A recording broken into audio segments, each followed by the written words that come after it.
अब आज के समय में हमारे पास दवाइयों से प्रेगनेंसी रहती है, जिससे हमें 3 बच्चे 4 बच्चे रहते हैं, तो हम इनको कम भी कर सकते हैं।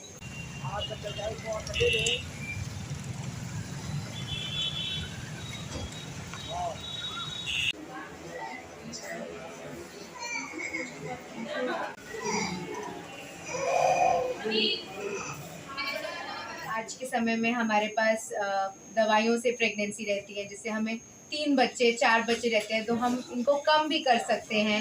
सिर्फ जुड़वा कर दें या सिर्फ एक करें, ये सब सुविधाएं भी हमारे पास उपलब्ध है।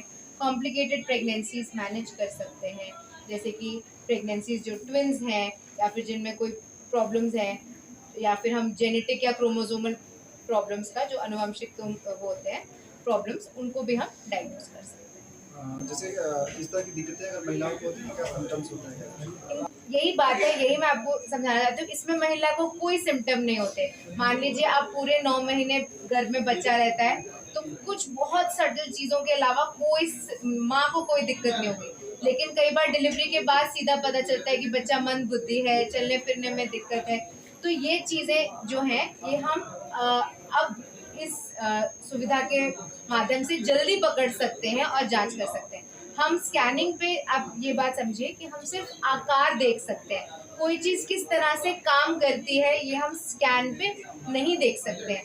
तो फीटल मेडिसिन खाली स्कैन नहीं है, ये एक पूरी जांच है गर्भ के अंदर, जिसमें हम पूरा बच्चा देखते हैं।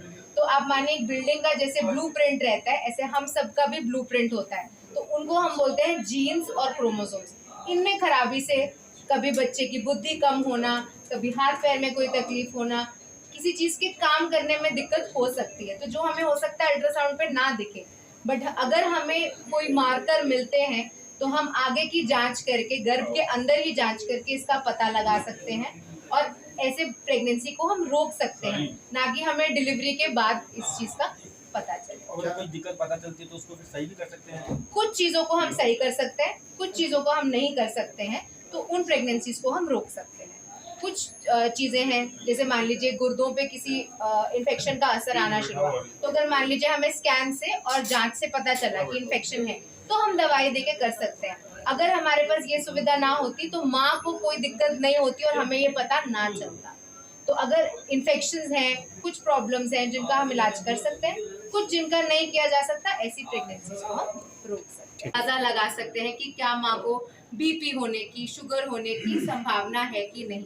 तो अगर मान लीजिए हमें ये पहले ही पता चल जाता है, तो हम उसके अनुसार दवाई शुरू करके आगे होने वाली कॉम्प्लिकेशंस को बचा सकते हैं, कि माँओं को बीपी होने का, बीपी की वजह से जो दौरे आते हैं वो होने का खतरा, बच्चा अंदर ही गर्भ के अंदर खत्म हो जाने का खतरा कम कर सकते हैं, है ना।